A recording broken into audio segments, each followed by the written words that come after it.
방금 읽은 이 본문 말씀은 지난주에 살펴본 말씀의 연장입니다. 그래서 이제 지난주 그 말씀과 오늘 말씀은 세트로 묶어서 같이 읽어야 되는 말씀인데요. 그래서 저는 지난주에 오늘 본문에서 이 예수님께서 그 두 종류의 공격을 당하고 계신다. 한 종류는 그 악한 서기관들의 공격이라고 말씀을 드렸습니다. 마가복음 3장 22절, 예루살렘에서 내려온 서기관들은 그가 바알세불이 집혔다 하며 또 귀신의 왕을 힘입어 귀신을 쫓아낸다 하니, 지금 예수님께서 행하시는 그 엄청나고 놀라운 수많은 일들에 대하여 아무 근거도 없이 이 마귀의 힘을 빌려서 이런 일을 하고 있다, 이런 식으로 아주 악의에 찬 그런 못된 공격을 퍼붓고 있는, 또 모함을 하고 있는 이 공격이 첫 번째 공격이고요. 그런가 하면은 이제 여기까지는 이제 지난주에 우리가 살펴봤던 내용이고요. 오늘 또 살펴볼 두 번째 또 다른 종류의 공격이 있다면 바로 예수님의 친족들에 의해서 저질러진 공격입니다. 본문 21절입니다. 예수의 친족들이 듣고 그를 붙들러 나오니 이는 그가 미쳤다 하밀러라. 사실 예수님의 친족들이 악한 의도가 있는 건 아닙니다. 여기에 또 어머니 마리아도 있고, 그래서 이게 무슨 예수님을 모함하고 공격하고 그럴 의도가 있는 건 아닌 게 확실한데, 그러나 그들의 잘못이 뭐냐? 이 서기관들과 같은 이런 악한 무리들의 거짓 소문에만 마음을 담고 그 말을 믿고 이 예수님을 오해하는 이런 어리석음, 이런 실수를 범했다는 겁니다. 그래서 이제 먼저 이 예수님의 친족들의 잘못에 대해서 좀 분석을 하고 넘어가면 좋겠는데요. 두 가지로 제가 정리를 해봤습니다. 예수님의 친족들의 잘못이 뭐냐? 첫 번째, 얇은 귀. 제가 그렇게 한번 이름을 정해봤습니다. 얇은 귀, 그리고 이것이 예수님을 신뢰하지 못하는 태도에서 기인한 것이다. 이 무슨 말씀인지 이해가 더 되지 않습니까? 자꾸 예수님에 대하여 귀신 들렸다, 이런 이상한 헛소문들이 떠돌고 있을 때 이 귀가 얇은 거예요. 그래서 이게 예수님이 지금 너무 피곤하셔서 너무나 많은 일들 가운데 지금 지쳐서 그런가 보다, 이거 쉬게 해드려야 된다, 이런 선의를 가지고 예수님을 이제 강권해서 이제 모시고 가려고 그 친족들이 왔다고 분석할 수가 있는데요. 여러분, 이게 아무리 선한 의도, 좋은 뜻으로 그런 시도를 했다 하더라도 그들이 가진 치명적인 문제가 뭐냐면은 그 악한 소문만 믿고 예수님을 신뢰하지 못하는 그런 불신의 태도, 이게 그들의 문제라는 겁니다.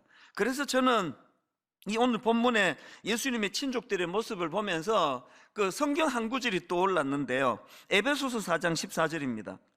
이는 우리가 이제부터 어린아이가 되지 아니하여 사람의 속임수와 간사한 유혹에 빠져 온갖 교훈의 풍조에 밀려 요동하지 않게 하려 함이라. 그러니까 여기 나오는 예수님의 친족들은 악한 사람들은 아니에요. 그러나 어린애같이 미숙한 사람들이라는 겁니다. 귀가 얇은 게 그거 아닙니까? 그런가 하면 저는 또 오늘 본문에 나오는 이 친족들을 보면서 성경 한 구절 더, 시편 1편 4절, 악인은 그렇지 아니하며 오직 바람에 나는 겨와 같도다. 영적으로 얼마나 미숙한 상태인지, 누가 막 이렇게 거짓 소문을 퍼뜨리면 또 그쪽으로 또 귀가 솔깃하고, 누가 또 막 이렇게 교회가 어쩌니, 누가 어쩌니, 권사님이 어쩌니, 그게 또 막 귀가 솔깃하고, 이게 악한 건 아닌데 이 미숙한 모습이라는 겁니다.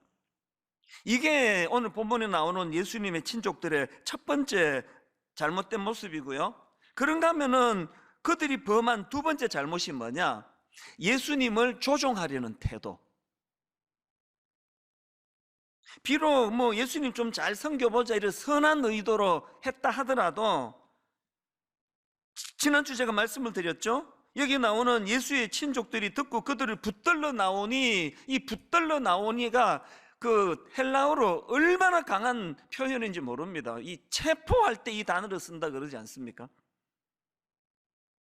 그러니까 이렇게 예수님을 자기 마음대로 판단하고 자기 마음대로 조정하려는 태도, 사실 오늘의 이 본문의 구조를요, 이 샌드위치 구조라 그럽니다. 왜 샌드위치 구조라 말하는가 하면, 이 본문의 구조가요, 지난주 살펴본 마가복음 3장 20절과 21절에서 예수님의 친족에 대해서 기록을 하다가, 바로 그 다음 22절서부터 30절까지 이 악한 서기관들의 모함과 그의 응수하시는 예수님의 말씀으로 내려왔다가, 다시 이제 지금 우리가 살펴보고 있는 31절부터 해서는 또다시 예수님의 친족들에 관한 기록으로 이것이 넘어옵니다. 그래서 이 샌드위치 구조라 그러거든요. 마가복음에 이런 구조가 가끔씩 나옵니다. 그러면 저자 마가는 왜 이런 형식의 글들을 지금 써내려갈까요? 왜 샌드위치 형식으로? 뭐 여러 의도가 있겠지만 이게 뭘 의미합니까? 서기관들의 그 악한 의도를 가진 그 모함이나, 의도하지는 않았지만 잘못된 또 미숙함으로 예수님을 근심하게 하는 이 두 사건이 뿌리가 같다는 거예요. 이 같은 이야기라는 거예요. 같은 데서 나온 문제라는 겁니다. 저는 이게 굉장히 저를 긴장시키는 것 같습니다. 제가 무슨 뭐 악한 의도를 가지고 예수님을 공격한 적이야 평생에 다 한 번도 없지만, 이 잘한다고 하는데 제가 미숙하면은 이 잘한다고 하는 게 오히려 예수님을 방해하는 일을 할 수 있다. 우리 모두가 이거를 긴장하시며 들으셔야 되는 거 아닙니까?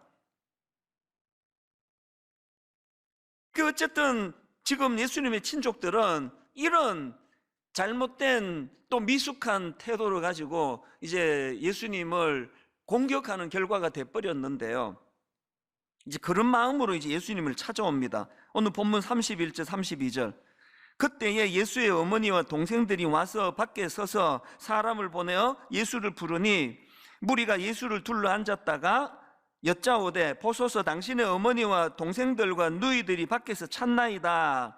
자, 이런 지금 상황으로 이 친족들이 예수님을 지금 찾고 있는데요, 여기에 대한 예수님의 반응이 친족들 입장에서 엄청 당황스러운 반응입니다. 예수님 뭐라 말씀하시는가 하니까, 자 33절부터 보십시오. 대답하시되 누가 내 어머니이며 동생들이냐 하시고 둘러앉은 자들을 보시며 이르시되 내 어머니와 내 동생들을 보라. 누구든지 하나님의 뜻대로 행하는 자가 내 형제요 자매요 어머니니라. 이 얼마나 당황스럽고 또 민망한 이야기입니까? 그런데 여러분, 이 예수님의 친족들 입장에서 이게 엄청 당황스러운 일일지는 몰라도 오늘 본문에서의 예수님의 이 선포, 이 선언, 이 새로운 가족 공동체, 이 하나님의 새로운 가족 공동체의 선언, 이게 신학적으로 너무 중요한 의미를 가지는 선언입니다.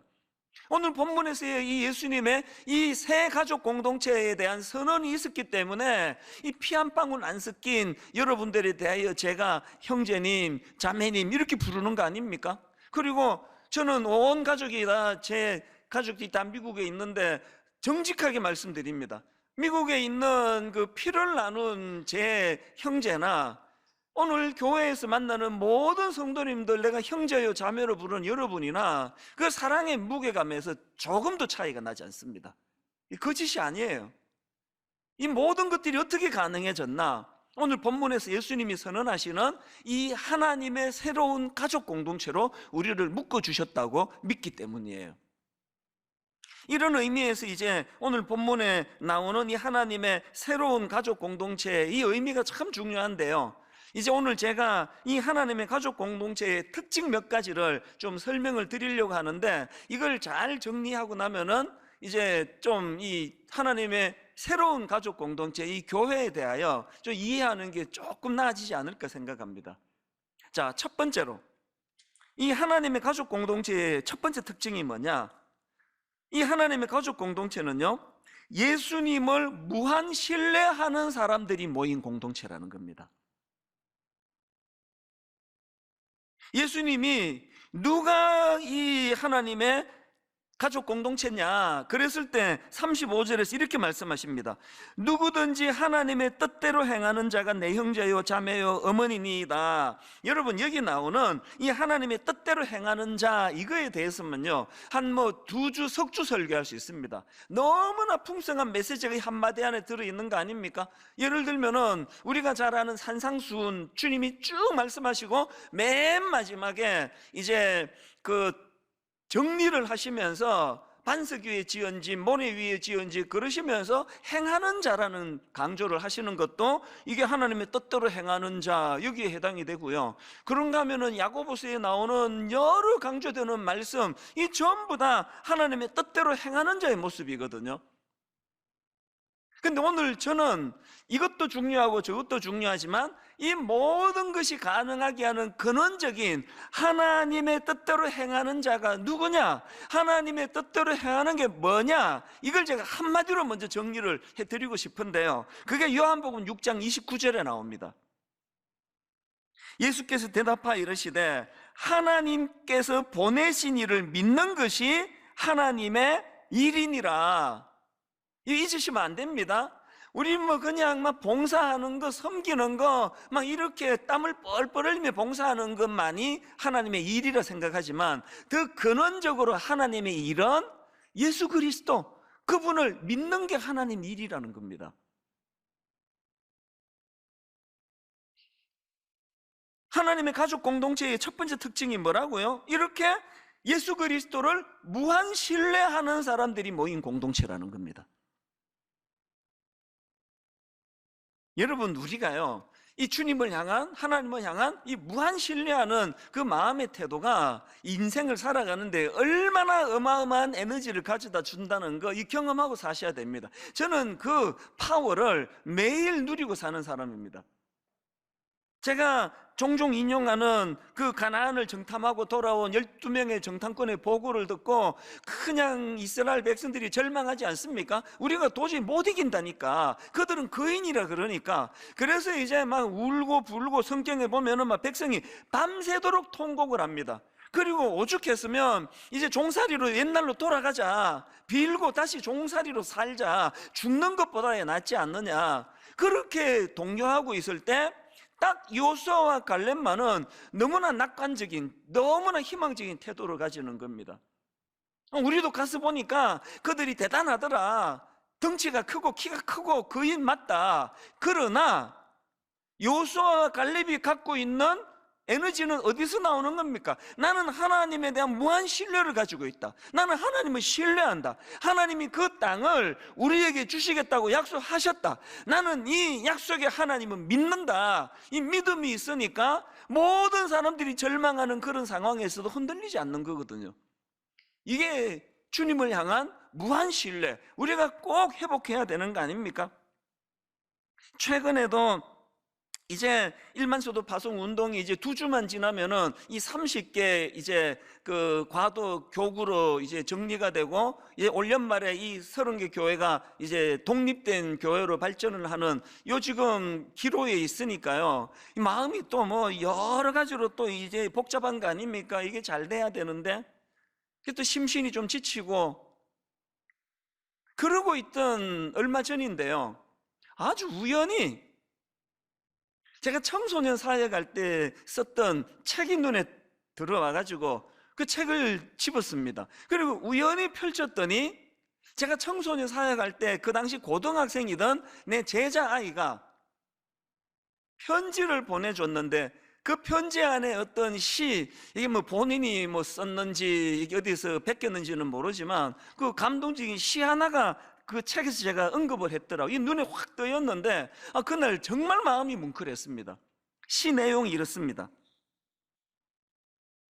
천년에 한 번 우는 새가 있습니다. 그 새의 눈물이 모여 바다를 이룰 때까지. 이게 막 과장이 엄청 심한 이 과장법 아닙니까? 아니, 천년에 한 번 우는데 그 새가, 그 새 눈물이 바다를 이룰 때까지, 이게 도대체 이게 영원하다는 걸 강조한 거 아니겠습니까? 자, 다시 한번 들어보세요. 천년에 한 번 우는 새가 있습니다. 그 새의 눈물이 모여 바다를 이룰 때까지 당신은 저의 영원한 스승님이십니다. 그리고 그 바다가 마를 때까지 당신을 사랑합니다. 그날 좀 지쳐있고 이러다 보니까요, 거의 한 20몇 년에 제가 전전에 받았던 그 편지에 나온 내용 같은데 이게 저를 너무 뭉클하게 만들었습니다. 그래서 제가 그 책을 빼가지고 지금 제 눈에 잘 떠있는 책상 위에다 올려놓고 그 책 표지를 가끔씩 보면서 다짐하는 게 있습니다. 두 가지를 다짐합니다. 이렇게까지 나를 믿어주는 이 제자들 같은, 이렇게까지 나를 주시는 성도님들을 실망시키는 짓은 하지 말아야지, 내가 이런 짓은 하지 말아야지 마음으로 다짐하기 위해서 그 책을 책상에 올려놓고, 더 중요한 한 가지 다짐이 있습니다. 이 시를 제가 기억할 때마다 이런 다짐을 저는 합니다. 나도 내 주님께 이런 무한 신뢰의 신앙 고백을 내가 드려야 되겠다, 그런 다짐을 하고 난 문장을 좀 바꾸어 가면서 읽기도 하고 묵상하기도 하는데, 한번 다시 들어보세요. 제가 하나님께 올려드리는 이 무한 신뢰를 고백하는 차원에서 제가 이렇게 살짝 바꾸어서, 천년에 한 번 우는 새가 있습니다. 그 새에 눈물이 모여 바다를 이룰 때까지 주님은 저의 영원한 스승님이십니다. 그리고 그 바다가 마를 때까지 주님을 사랑합니다. 어떨 때는요, 마음이 뭉클하고 눈물이 핑 돌아요. 뭐가 하나님의 일이라고요? 이 땅에 오신 예수 그리스도를 믿고 신뢰하고 순종하는 그 마음의 태도, 이게 하나님의 일이랍니다. 교회 봉사 너무 많이 하다가 이거 놓친 분들은 하시던 봉사 다 그만두셔야 됩니다. 정말 우리 마음 깊은 곳에서 정말 순수한 마음으로,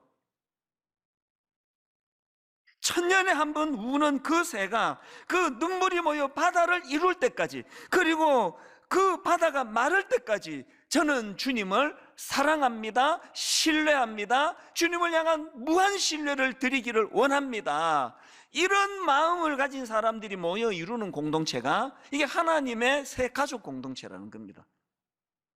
그런가 하면은 하나님의 가족 공동체의 두 번째 특징이 뭐냐? 묵묵히 일하는 자의 가치를 인정받는 공동체예요. 이게 무슨 말씀이냐? 저는 오늘 본문을 읽다가 참 감동이 되는 한 부분이 있었는데요. 지금 예수님의 가족들이 이제 예수님을 찾아오지 않습니까? 31절, 32절 다시 한번 보십시오. 그때에 예수님의 어머니와 동생들이 와서 밖에 서서 사람을 보내어 예수를 부르니 무리가 예수를 둘러 앉았다가 여짜오되 보소서 당신의 어머니와 동생들과 누이들이 밖에서 찾나이다. 저는 이 대목을 묵상하다가요, 예전에 제가 사랑의 교회에서 옥하는 목사님 밑에서 일할 때 그때가 떠올랐는데, 그때 옥 목사님 어머님께서 이제 목사님이 모시고 사셨어요.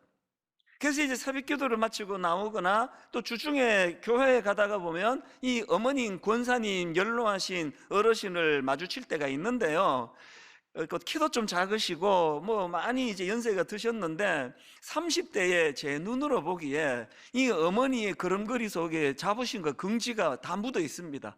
우리 아들이 옥하는 목사님이라는 거죠. 우리 아들이 이 교회 담임 목사라는 거죠. 주저함이 없습니다. 그걸 볼 때마다 사실 좀 부러웠습니다. 우리 엄마 생각도 나고 그래가지고 제가 이 본문을 생각하다가 왜 그 시절이 떠올려졌냐 하면요, 지금이 그 상황 아닙니까? 지금 오늘 본문에 나오는 예수님을 따르는 그 사람들은 너무너무 예수님을 사모하고 너무나 예수님을 사랑하기 때문에 모여들었는데요, 그 입장에서 볼 때 예수님의 육신의 어머니와 형제들이 왔다니까 얼마나 부럽겠냐고요. 그런 상황인데 아마 저 같으면은 그 상황에서 저는 울었을 것 같아요. 뭐냐? 그렇게 형제들을 부러워하고 있는데 예수님이 하시는 말씀이, 자 33절 다시 보십시오. 대답하시되 누가 내 어머니며 동생들이냐 하시고 둘러 앉은 자들을 보시고 그 부러워하는 그 사람들을 보시고 이러시되 내 어머니와 내 동생들을 보라. 그 감격을 이런 말로 다 못했을 것 같아요. 제가 이게 왜 눈에 들어왔는가 하면은요, 아까 제가 그 두 번째 조건으로 뭐라 그랬습니까? 묵묵히 일하는 자의 가치를 인정받는 공동체라 그랬는데요, 이 본문에 지금 이제 지난주 살펴본 것처럼 너무나 분주하게 그 사람들을 고치고 또 돌보고 섬기시느라고 예수님이 식사할 겨를도 없이 일하셨다고 그랬는데요, 여기 나오는 둘러앉은 자들 모두가 다 바로 그 예수님을 섬기고 수종 들고 그랬던 사람들 아닙니까? 그런데 여기 보니까요, 누가 그랬는지 이름도 나오지 않습니다. 무명이에요. 묵묵히 일하는 자의 가치를 인정하는 공동체라고 한 게 그겁니다. 사람들은요 1등만 기억한다 그러잖아요. 사람들은요 주인공만 본다 그러잖아요. 누가 뭐 이름도 없는 그 사람들이 뭐 어떻게 했는 거 관심이나 쓰겠냐고요. 그런데 놀랍게도 오늘 이 새로운 공동체의 주인 되시는 주님은 그 이름 없이 묵묵히 일하는 그 사람들을 주목하고 그들의 가치를 인정하고 계신다는, 이게 교회라는 거예요. 저는 오늘 본문 말씀을 묵상하는 내내 영어 단어로요, unsung hero라는 단어가 있습니다. 이 unsung hero라는 이 단어는요, 우리말로 하면은 이름 없는 영웅이에요. 무명의 영웅, 또 제대로 조명받지 못한 영웅, 이걸 영어로 unsung hero라 그러는데요, 이게 축구에도 이 용어가 가끔씩 나옵니다. 축구는 골 넣은 사람, 결정적으로 그 골을 넣도록 도움 준 사람 둘밖에는 기록이 안 남습니다. 그러니까 사실은 이 두 사람이 넘겨주고 골 넣기 바로 직전에 더 결정적인 일을 했어도 unsung hero예요. 기록 안 남습니다. 알아주는 사람 없습니다. 제가 왜 이 설교를 준비하면서 이 단어를 머릿속에 떠올리며 뭉클뭉클 했는지 아십니까? 하나님의 교회 공동체는 담임 목사만 기억을 해요. 지난 19년 동안에 얼마나 많은 unsung 히어로가 있었는지 아십니까? 우리 예수님의 12제자 명단 공부할 때 나오지 않았습니까? 4명만 그 사람에 대한 부연 설명이 있고 나머지는, 그래서 여러분 그 예수님의 12제자 중에 꽤 오래 예수 믿은 성도님 중에서도요 생전에 처음 듣는 제자 이름이 있을 거예요. 한번 보세요. unsung 히어로 아닙니까?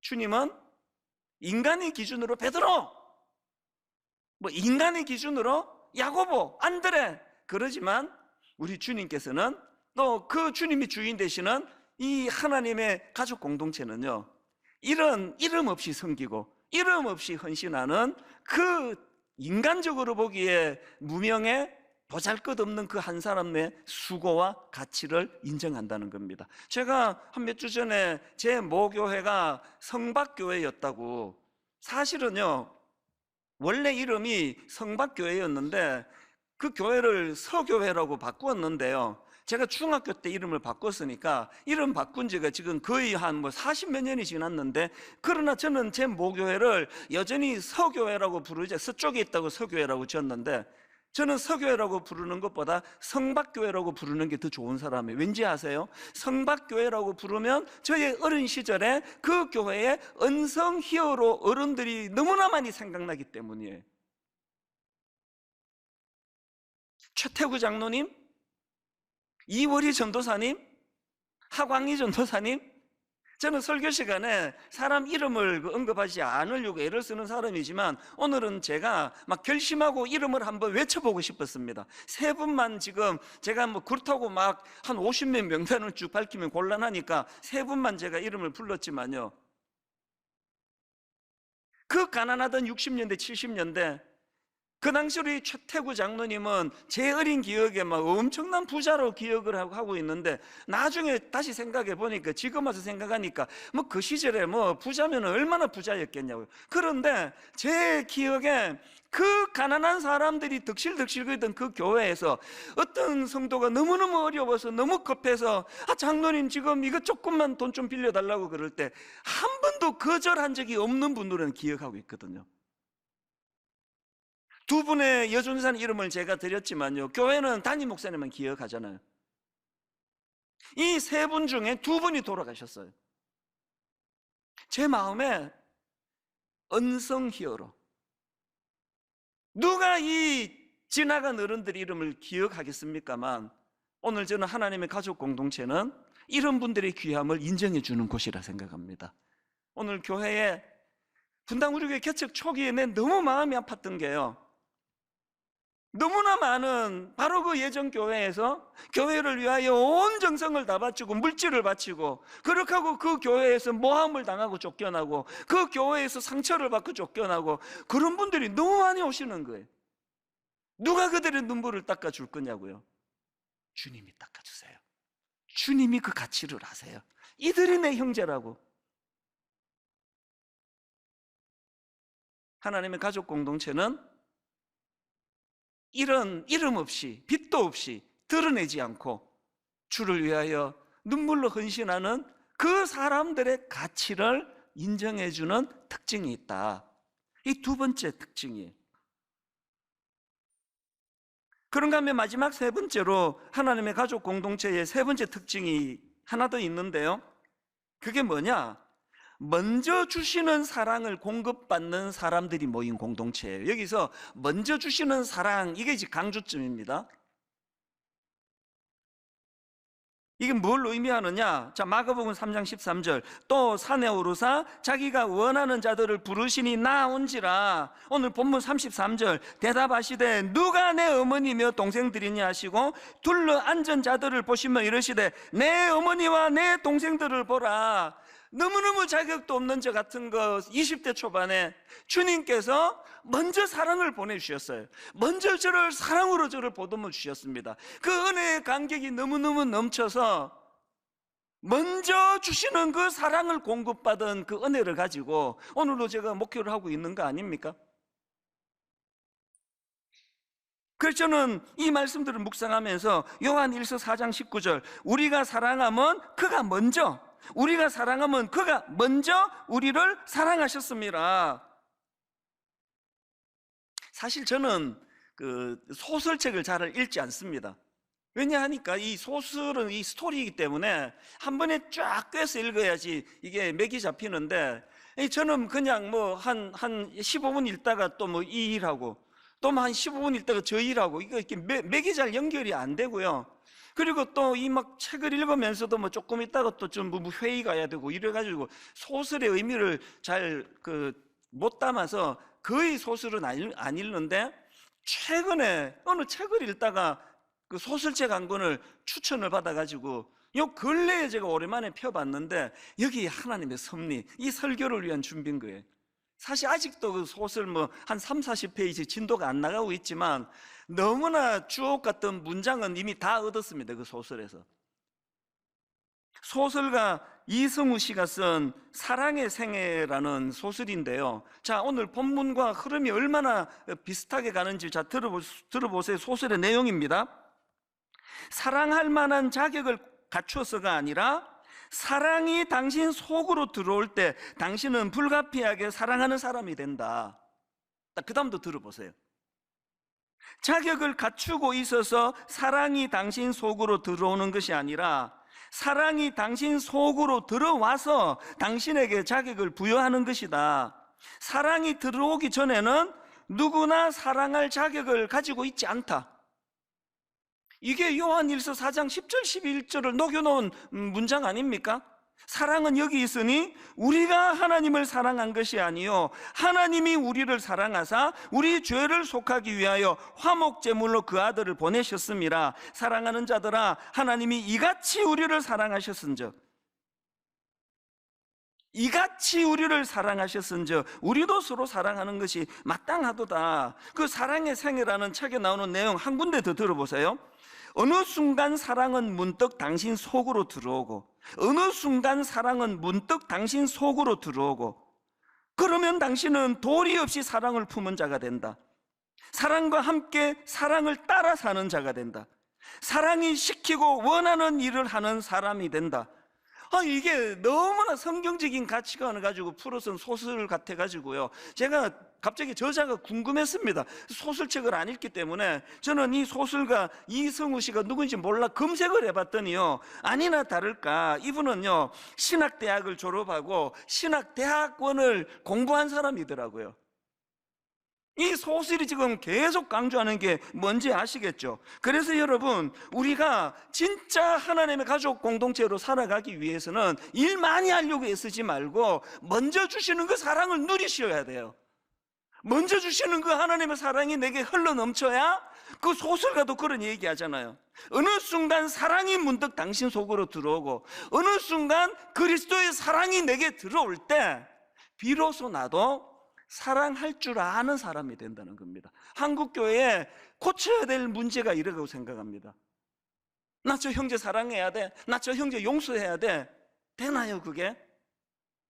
고갈돼 있는데 진짜 저 형제를 용서하고 싶으면요, 먼저 부어주시는, 먼저 주시는 그 하나님의 사랑을 누리셔야 돼요.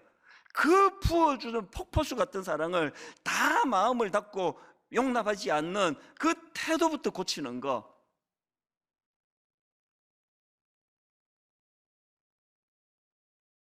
저는 이 설교를 준비하면서 구약의 그 에스겔 선지자 생각을 참 많이 했습니다. 에스겔 선지자도 다니엘과 마찬가지로 젊은 시절에 바벨론의 포로로 끌려간 참 비운의 젊은 시절을 보낸 선지자인데요, 포로로 끌려간 초기만 해도 그래도 희망이 있었습니다.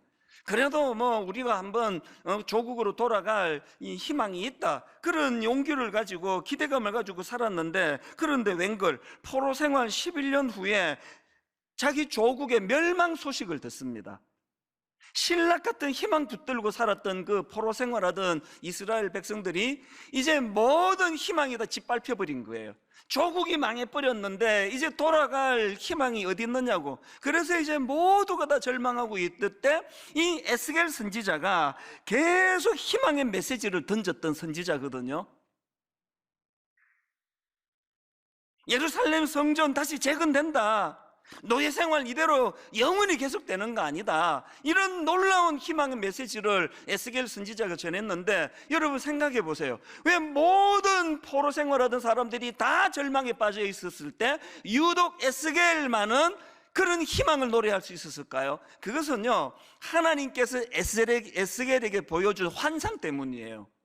에스겔에 뭐 여러 환상이 나오지 않습니까? 그 중에서 여러분 다 아시는 에스겔 47장의 환상, 하나님께서 무슨 환상을 보여주시느냐? 물이 흘러내려요. 그 성전 문지방 밑에서 조금 물이 흘러내려요. 그래서 이제 그 물이 발목까지 찼다 그러는데요, 그 원어로 보면은 발목보다 훨씬 더 아래예요. 그랬는데 그 물이 이제 어디까지 차고 올라오느냐? 점점 이제 물이 풍성해지더니 무릎까지, 그리고 그 다음에는 허리까지, 그리고 그 다음에는 이제는 건너지 못할 강이 되어 흘러내리는 거예요. 그렇게 성전에서부터 시작한 물이 점점 차고 흘러 넘쳐가지고 이제 도시를 넘어 사막으로 흘러가, 사해 계곡으로 흘러가. 여러분 그 사해 바다 아시죠? 모든 생물이 다 죽어있는 사해 바다로 이 물이 흘러 넘쳐가지고 온갖 식물과 동물들로 가득한 그야말로 살아있는 바다로 변해가는 이 환상을 보여주신 거예요. 그래서 에스겔 47장 9절, 이 강물이 이르는 곳마다 번성하는 모든 생물이 살고 또 고기가 심히 많으리니 이 물이 흘러 들어가므로 바닷물이 되살아나겠고 이 강이 이르는 각처의 모든 것이 살 것이며, 이렇게 여러분 작은 물줄기로 시작한 그 물이 너무나 생명을 살리는 풍성함으로 바뀌어지는 이 환상을 봤는데, 저는 이걸 두 가지로 그 특징을 정리할 수 있다 생각합니다. 그 물줄기의 출발이 하나님 계신 성전으로부터 시작됐다는 특징이 있고요, 두 번째가 뭐냐? 너무나 작은 물줄기로 시작되었다는 거. 이게 오늘 본문을 압축해 놓은 것 같지 않으세요? 아까 제가 언성 히어로, 오늘도 이름 없이 묵묵히 일하는 그 작은 물줄기 같은 사람들에 의해서 하나님의 나라가 세워지고 있다는 그 원리하고 같은 거 아닙니까? 그런가 하면은 그 물줄기의 출발이 하나님 계신 성전으로부터 시작됐다는 거. 요한일서 4장 19절, 우리가 사랑하면 그가 먼저 우리를 사랑하셨습니다. 오늘 이 두 가지가 에스겔뿐만 아니라 저의 가슴도 벅차게 만드는 겁니다. 코로나19가 너무 오래 지속이 되면서 너무나 많은 성도들이 지쳐있고 경제적인 어려움을 당하고 있고, 한국교회는 말로 다 할 수 없는 위기에 빠졌다고 하는 여기저기의 신음소리가 들리지만, 이럴 때 우리가 해야 되는 게 뭐예요?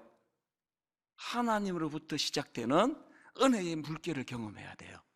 이것이 점점 풍성해져가는 이 소망, 이 환상을 가지고 살아야 됩니다. 그래서 여러분, 저는 야고보서 1장 17절이요, 온갖 좋은 은사와 온전한 선물이 다 위로부터 빛들의 아버지께로부터 내려오나니, 이 사실을 잊으시면 안 됩니다.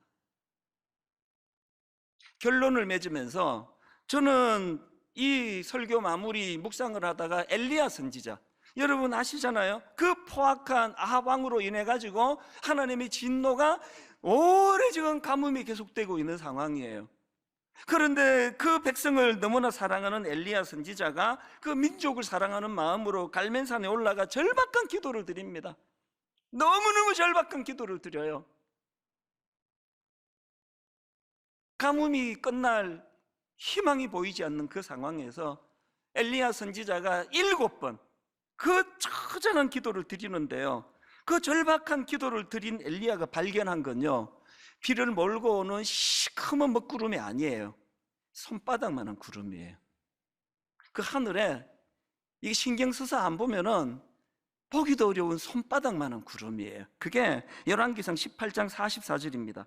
7번째 이르러서는 그가 말하되 바다에서 사람의 손만한 작은 구름이 일어나나이다. 저는 이 사람의 손만한 작은 구름이 일어나나이다, 이 대목이 그렇게 마음에 눈물을 가져다 줍니다. 4월 첫째 주부터 이제 2주 남았네요. 이 30개 이제 과도기 교구가 나누어지고 올 연말에 30개 교회가 이제 시작되는 이 모든 게 저의 두려움이고 우리 성도님들의 두려움이지만, 저는 요즘에 절실하게 기도해요.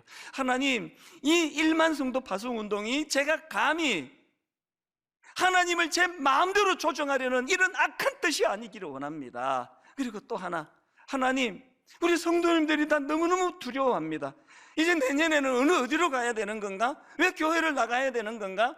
이런 마음의 두려움이 많은 우리 모든 성도님들에게 비를 몰고 오는 어마어마한 먹구름은 아니라 할지라도 하나님, 저들에게 손만한 작은 구름 하나 보여주시기 원합니다. 하나님을 조종하려는 그 태도를 내려놓고 자격도 없는 언성 히어로, 주목받을 거리가 하나도 없는 우리지만 그 작은 우리들의 존재와 우리들의 작은 섬김을 너무나 귀하게 바라보시는 그 주님, 그분이 이 공동체의 주인이 되십니다.